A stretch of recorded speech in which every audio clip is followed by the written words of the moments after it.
Halo semuanya, jumpa dengan gue Chandra di channel Serapin Tekno. Pertumbuhan brand yang satu ini di market Indonesia bisa dibilang cepet banget cuy, dan gokil parah strateginya iQOO buat market Indonesia kalau menurut gua. Lu bayangin aja dari mulai iQOO Z7, yaitu bisa dibilang iQOO seri Z pertama yang masuk ke Indonesia, dan kalau misalnya lo tahu dia bisa obrak-abrik pasar mid-range smartphone di kelasan harga yang sama. Dan juga ada kelasan flagshipnya yaitu iQOO 12 yang baru kemarin juga launching, yang dimana kalau lo tahu kemampuan Snapdragon 8 Gen 3 nya itu susah banget dijinakin karena memang ada bantuan teknologi lain yaitu super computing Q1 nya teman-teman. Tapi yang kita bahas di video kali ini bukan ke fokus ke dua smartphone tersebut ataupun dua seri tersebut yang udah launching ya teman-teman, karena itu adalah seri masa lalu. Nah sekarang ini seri yang benar-benar luar biasa spektakuler kalau menurut gua, yaitu iQOO Z9, yang dimana kalau misalnya lo tahu nih iQOO Z9 adalah seri penerus dari iQOO Z7. Otomatis banyak banget upgradean yang ada, tapi sayangnya buat yang kita pegang kali ini adalah iQOO Z9X ya teman-teman. Ini bisa dibilang seri ya di bawah dari Z9 lah ya, tapi kalau misalnya kalian pengen lihat review lengkap ataupun review detailnya dari iQOO Z9 bisa cek di teman-teman tech reviewer lainnya teman-teman. Tapi kita bakalan fokus ke pembahasan iQOO Z9X ini teman-teman. Nah kita mulai pembahasan awal dari segi desain terlebih dahulu. Secara look smartphone yang satu ini iQOO Z9X ya, kalau menurut gue tuh mirip-mirip seperti seri flagshipnya, tapi ini bisa dibilang versi ekonomisnya. Setup kameranya di sini benar-benar mirip, nanti kita bakal bahas untuk kameranya dan hasilnya juga ya. Tapi yang lo harus tahu untuk material sendiri di sini plastik alias polikarbonat ya teman-teman, dan finishingnya ini buat bagian belakangnya matte alias doff, jadi nggak gampang ninggalin bekas sidik jari. Varian warna yang tersedia di sini ada beberapa varian warna yang gue tahu, yaitu warna white, warna black, dan juga warna light green gitu. Cuman yang masuk ke Indonesia nantinya katanya gue denger sih cuman ada dua varian warna aja, yaitu warna black dan juga light green.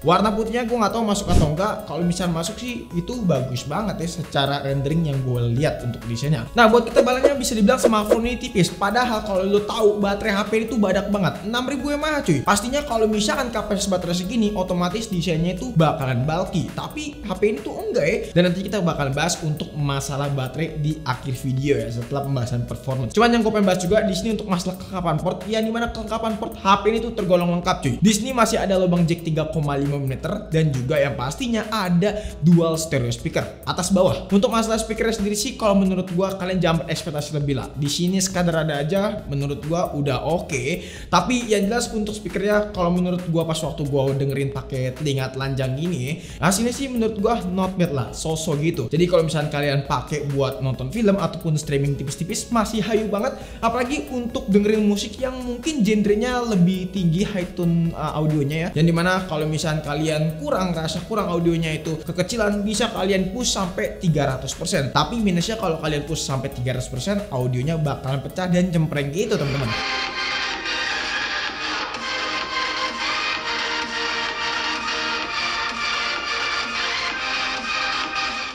Lalu tadi kita sempat singgung untuk masalah layar. Bagian layar ini bagian yang paling penting kalau menurut gua. Soalnya punya ukuran yang benar-benar gede untuk ukuran layarnya, yaitu di angka 6,72 inch. Jadi memang kebutuhan smartphone yang satu ini udah ngarah ke ranahnya smartphone gaming ya teman-teman. Nah untuk panel sendiri di sini pakai panel IPS LCD, tapi menurut gua kualitasnya sendiri nggak usah diragukan walaupun masih pakai panel IPS. Soalnya tuningan dari iQOO menurut gua panel IPS-nya itu udah juara ya, karena DNA-nya adalah DNA Vivo yang lo kalau tahu ya, DNA Vivo itu punya kualitas warna yang lebih baik gitu loh untuk panel IPS-nya. Tapi ya memang cukup disayangkan lah masih menggunakan panel IPS. Walaupun begitu, cuma nonton film sih menurut gue masih so-so lah ya. Seperti nonton Netflix di sini masih oke. Kualitasnya masih kerasa tajam dan warnanya juga pop up gitu. Responsivitasnya ini bagian yang paling penting karena bisa dibilang smartphone yang satu ini punya responsivitas yang cukup oke. Nah pas waktu gue tes multitos dari smartphone yang satu ini, HP itu bisa ditos sampai 8 jarian aja teman-teman. Gak bisa sampai 10 jari. Tapi walaupun begitu responsivitasnya masih kerasa amat sangat responsif. Cuman pas waktu kita selesai tes di sini ada sensor delay touch gitu teman-teman. Kalau kalian perhatikan pas waktu kita cabut tangan kita, sensor touchnya itu masih nempel di layar. Ya tapi kalau misalnya pas waktu ngegame di sini nggak ada delay sama sekali kok. Jadi memang ya ini mungkin bagian software aja atau nggak dari aplikasinya. Nah terus juga yang pastinya layarnya ini kerasa smooth karena udah 120 Hz gitu ya teman-teman. Jadi terkait layar memang yang paling diunggulin smartphone yang satu ini dari segi size ya, yang berasa gede. Pastinya kalau misalnya lo ajak ngegame, nggak usah worry lagi layar kekecilan atau gimana ya. Tapi yang jelas layar HP itu udah ngasih dukungan yang benar-benar nikmat kalau misalnya buat ngegame. Dan kalau misalnya rusak amit-amit, harganya juga nggak mahal ya, karena pakai panel IPS. Lo tau sendiri harganya jauh lebih murah,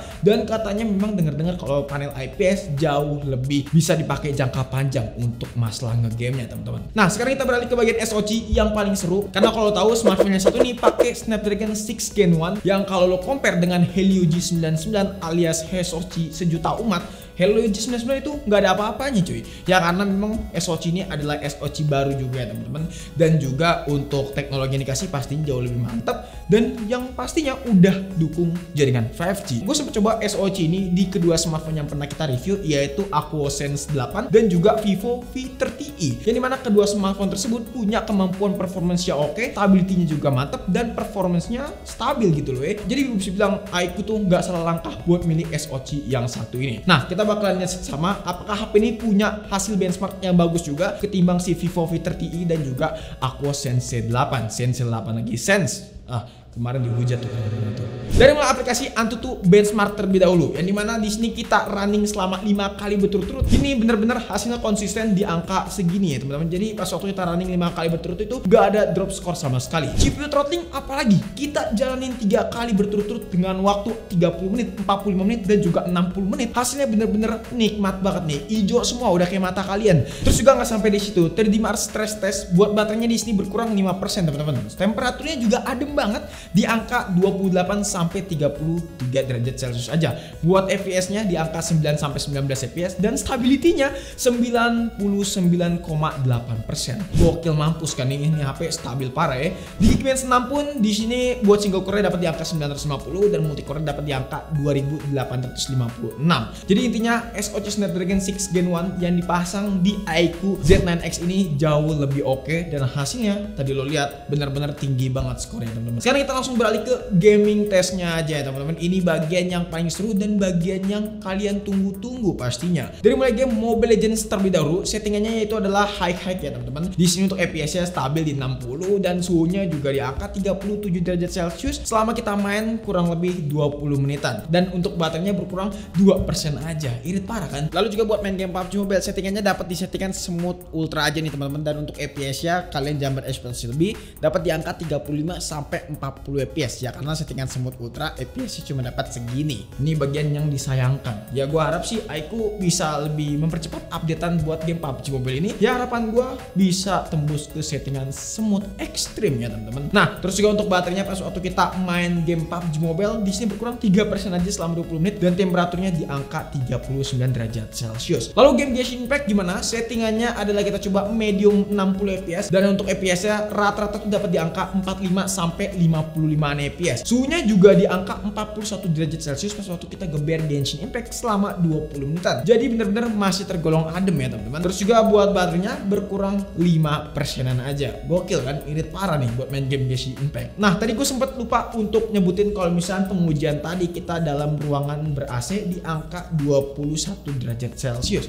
Jadi secara pengalaman pas waktu gue pakai smartphone yang satu ini buat gaming, bisa dibilang FPS-nya tinggi banget. Contoh buat game Genshin Impact tadi medium 60 FPS dapat di angka 45 sampai 55 FPS. Temperaturnya juga adem parah. Paling yang disayangkan buat settingan grafiknya aja di beberapa game kayak game PUBG Mobile dan juga game Mobile Legends. Yang dimana game PUBG Mobile cuman tembus di settingan smooth high, dan kalau tahu di AquoSense 8 itu ya teman-teman bisa tembus ke settingan smooth ekstrim.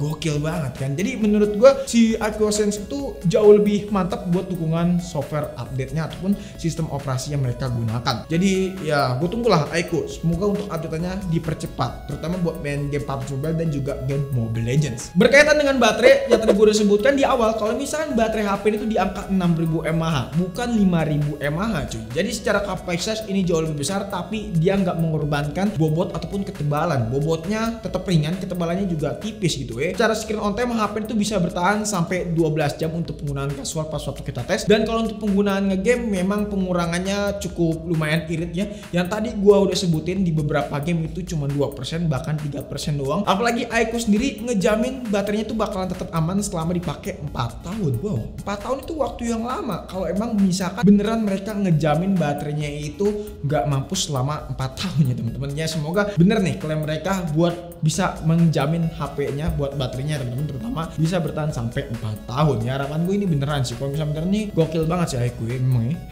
Oke, sekarang kita beralih ke bagian kamera, yang dimana bagian yang paling krusial dari smartphone-nya satu ini, karena secara konfigurasi dia punya setup dual kamera dengan kamera utamanya beresolusi 50 megapiksel dan HP ini gak punya ultrawide, jadi kalian jangan berharap ya. Nah buat hasil fotonya sendiri, pas waktu kita ajak foto-foto smartphone-nya satu ini, bisa gue bilang hasilnya cukup lumayan oke. Dalam konteks di sini cukup ya, bukan bagus. Ingat, cukup aja dalam artian di sini dilihat oke, warnanya cukup lumayan pop up. Detailnya sih yang menurut gua agak kurang aja. Detailnya memang kurang tajam, ini bagiannya harus gua akuin. Dan kalau misalnya kalian pengen mendapatkan hasil yang tajam, kalian harus nurunin kontrasnya dan juga kalian harus setting manual. Terus juga untuk kamera malamnya pun juga demikian. Ini malah yang bagian gue salutin dari HP ini. Soalnya hasil kamera malamnya menurut gue di kelas harga segini dengan SoC 6 Gen 1 hasilnya bagus cuy. Ya walaupun memang kalau menurut gua processing gambarnya agak sedikit lama aja, ini bagian kekurangannya dari iQOO Z9X, tapi hasilnya lo lihat aja nih, bagus gitu ya. Noise-nya tipis,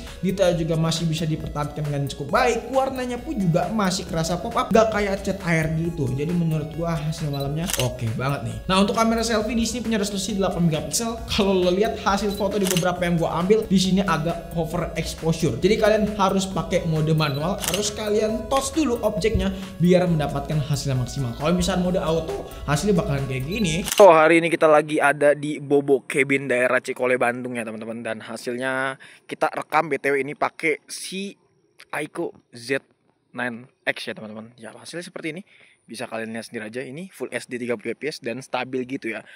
Ya kalau kita lihat ini bener-bener enak banget tempatnya teman-teman, asri gitu dan adem pastinya. Ya yang warga Bandung pasti udah tahu lah seadem apa daerah Cikole ya. Nice lah ya. Ini kita sambil ajak jalan pun juga kerasa stabil. Audionya juga bisa kalian nilai sendiri aja. Sekarang kita tes buat hasil kamera selfie-nya. Di sini buat kamera selfie bisa sampai Full HD 30 fps aja dan hasilnya kurang lebih seperti ini. Bisa kalian nilai sendiri aja ya. Kalau kita lihat sih nggak stabil dan nggak terlalu ngezoom, jadi ya nggak stabil gitu. Cuman menurut gua ya not bad lah ya. Walaupun memang di sini cukup over saturated ya teman-teman. Kalau kita arahkan ke cahaya gitu ya. Tapi ya buat vlog tipis-tipis masih oke sih menurut gue ya. Oke, kesimpulannya setelah gue pakai iQOO Z9X ini, gue bisa bilang iQOO Z9X menjadi salah satu smartphone yang oke banget di kelas harga segini dengan SoC 6 Gen 1. Ya walaupun memang SoC ini jarang banget ada yang make, tapi dengan adanya iQOO Z9X dan juga Vivo V30e, mungkin banyak brand lain mikir kayaknya gue bakal pakai SoC ini, Snapdragon 6 Gen 1. Ya memang SoC itu bagus, tapi memang jarang dilirik aja. Tak mungkin karena SoC-nya ini adalah angka 6 jadi terkesan jelek, tapi menurut gue not bad lah, bahkan ini bisa sekelas 7 series ya kalau misalnya kalian tahu. Ya walaupun memang 7 series yang sering lama ya. Smartphone ini bisa gue bilang bagus kalau misalnya kalian tertarik, ya boleh banget gitu loh ya. Dan karena memang ada beberapa keunggulan dari smartphone yang satu ini, terutama untuk master design yang simple, tipis juga, kapasitas baterai juga banyak gitu loh ya. Dan untuk SoC-nya yang punya kestabilannya cukup oke gitu loh. Ya kalau misalnya kalian tertarik, boleh banget tulis di kolom komentar, ataupun langsung pengen beli, boleh klik link yang ada di deskripsi. Jadi mungkin cukup sekian aja video kali ini. Kalau misalnya kalian punya pendapat atau punya pertanyaan, boleh banget tulis di kolom komentar, ataupun pengen diskusi tentang smartphone-nya satu ini, ataupun mending smartphone lain aja lah bang, boleh banget tulis di kolom komentar. Nanya privat, kita juga open banget, langsung DM di Instagram kita di @serapintekno. Pengen join ke komunitas kita di Telegram, kita open juga buat kalian yang pengen rundingan ataupun diskusi, minta saran, boleh banget join, klik link yang ada di deskripsi. Chandra pamit, sampai jumpa di video selanjutnya. Until next time, goodbye.